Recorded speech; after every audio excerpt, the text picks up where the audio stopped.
அப்புறம் கோயம்பேட்டில் தான் தூங்குவேன், பஸ் ஸ்டாண்டில் தூங்குவேன். அப்போ ஒரு போலீஸ் அதிகாரி, எனக்குன்னு ஒரு பேர் இப்போ ஞாபகம் வரல, ராத்திரியில் வந்து அந்த படுத்துக்கிற பூரா அடிச்சு விரட்டு, அந்த பக்கம் போவோம், இங்கிட்ட அடிச்சு அங்கிட்டு போவோம், அங்கிட்ட அடிச்சு இங்கிட்டு வந்து படுப்போம்.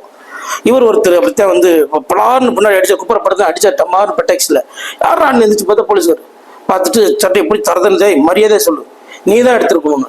என்னங்க எதுக்கு என்னன்னே தெரியல, என்னை போட்டு அடிச்சுக்கிட்டு நீ தான் எடுத்துக்கணும்னு சொல்றீங்களா, என்னங்க எனக்கு ஒன்றும் புரியலங்க அப்படின்னு. மரியாதையை சொல்றா, எடுத்தது கொடுத்துரு, இல்லை உள்ள வச்சு நகட்டி போடுவேன்னு மிரட்டுறாரு.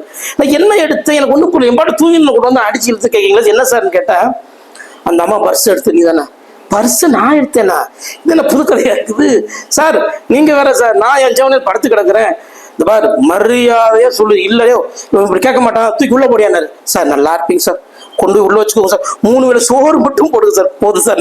அப்பயும் உடம்பு இப்படித்தான், உடம்பு மெலி, எப்பயுமே உடம்பு மெலிச்சு இருக்காது, அப்பயும் என்னோட உடம்பு இப்படித்தான் இருக்கும். 3 வேளை சோறு போடுங்க சார், என் பாடல செயலே உட்காந்துக்கிறேன்.